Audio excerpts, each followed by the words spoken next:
11번째 챕터에서는 인공지능과 로봇에 대해서 알아보도록 하겠습니다. 먼저 인공지능과 로봇 중에 우리가 첫 번째로 로봇과 로보틱스가 무엇인지, 그리고 로봇과 인공지능이 어떻게 지금 연결이 되어 있는지 등에 대해서 학습하도록 하겠습니다. 먼저 첫 번째로 로봇과 로보틱스입니다. 로봇은 슬라브어 로보타에서 유래했으며 이 뜻은 노동을 의미한다고 합니다.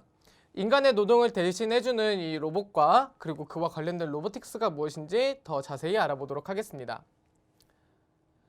로봇이란 인간과 유사한 모습과 기능을 가진 기계 또는 한 개의 컴퓨터 프로그램으로 작동할 수 있고 복잡한 일련의 작업들을 수행할 수 있는 것들을 우리는 로봇이라고 합니다. 예를 들어 여기 보이는 산업용 로봇이나 군사용 로봇, 가정용 로봇, 의료용 로봇 이런 것들 모두 다 모양은 다르지만 로봇이라고 할 수 있는 것입니다.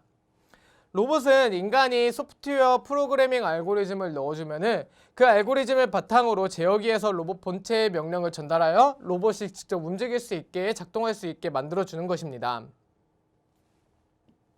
그렇다면 지능형 로봇이 무엇인지 조금 더 알아볼까요? 첫 번째로 여기 일반 로봇이 있습니다. 일반 로봇은 인간의 명령과 조작에 따라서 동작을 하지만 지능형 로봇은 스스로 상황을 판단한 후에 동작을 하게 됩니다.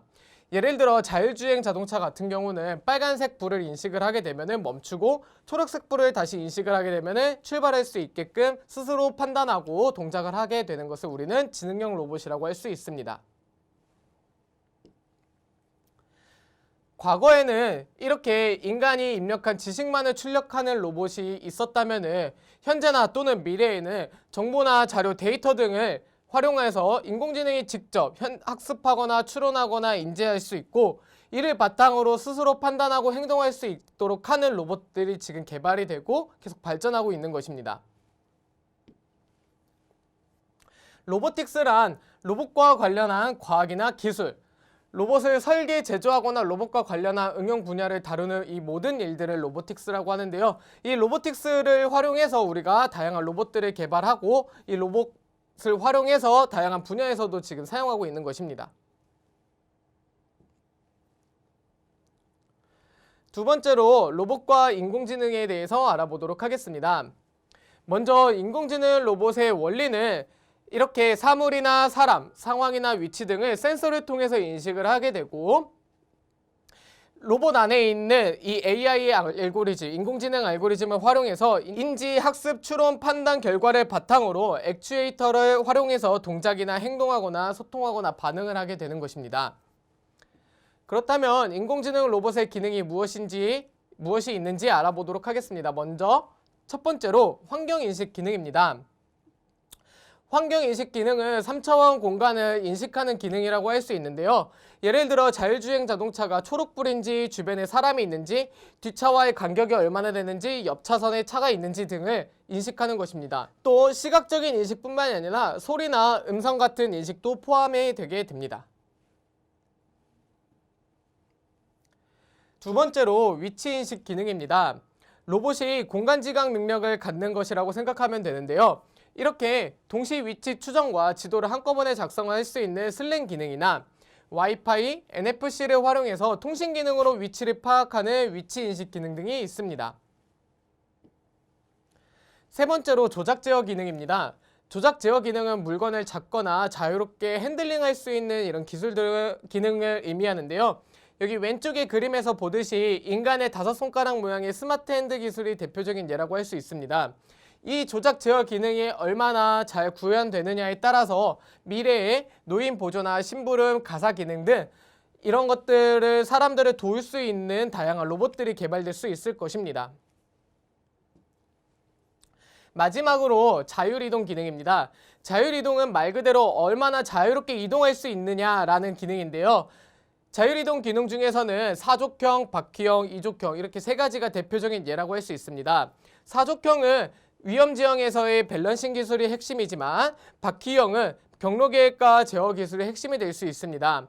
마지막으로 이족형은 인간의 보행 기술을 닮았기 때문에 이 인간의 보행 형태를 얼마나 잘 실현하느냐가 핵심이라고 할 수 있습니다. 다음으로는 클라우드 컴퓨팅 인공지능에 대해서 알아보도록 하겠습니다. 클라우드 컴퓨팅 인공지능에 대해서 알아보기 전에 먼저 알아볼 것은 문해 로봇입니다. 혹시 여러분들이 인공지능 로봇이라고 하는데 그 인공지능이 없다면 인공지능 로봇이라고 할 수 있을까요?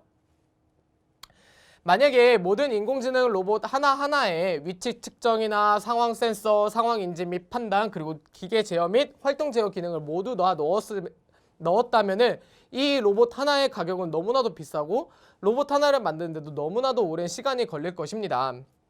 그래서 이러한 문제를 해결하기 위해 문해 로봇을 만들었는데요. 메인 인공지능 하나만 딱 놓고 이 메인 인공지능은 필요한 데이터와 학습 능력을 보유하고 있기 때문에 이 메인 인공지능이 나머지 문해 로봇들에게 위치 측정과 상황 센서, 상황 인지, 행동 판단, 그리고 기계 제어, 활동 제어의 명령들을 다 보내주게 됩니다. 그러면 나머지 로봇들은 메인 인공지능이 나머지 기능들을 다 처리를 해주기 때문에 이 로봇들은 동작만 하면 되는데요. 센서와 액추에이터만 있으면 되기 때문에 탑재만 하면 되기 때문에 가격이 저렴할 수도 있고 또 빠른 시간에 대량의 로봇들을 생산할 수 있다라는 장점이 있습니다.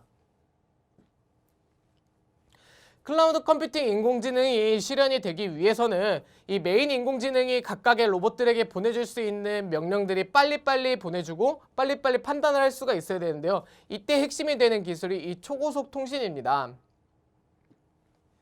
이렇게 초고속 통신을 바탕으로 엣지, 클라우드, 사물 인터넷이 잘 조화가 이루어졌을 때 우리 클라우드 컴퓨팅 인공지능은 잘 구현이 될 수 있을 것입니다. 이러한 장점들이 있지만 메인 인공지능이 만약에 고장이 되거나 파괴가 되었을 때는 또는 해킹을 당했을 때 이 나머지 로봇들은 아무것도 할 수 없는 불능의 상태가 되게 됩니다. 그래서 메인 인공지능의 백업이나 분산 처리 등의 방법들을 강구해야 될 필요가 있으며 또 보안 문제를 해결하기 위해서 어떻게 할 것인지 그 부분을 더 강화할 필요가 있을 것입니다. 이것으로 로봇과 로보틱스, 인공지능과 로봇에 대해서 알아봤는데요. 설명을 모두 마치도록 하겠습니다. 감사합니다.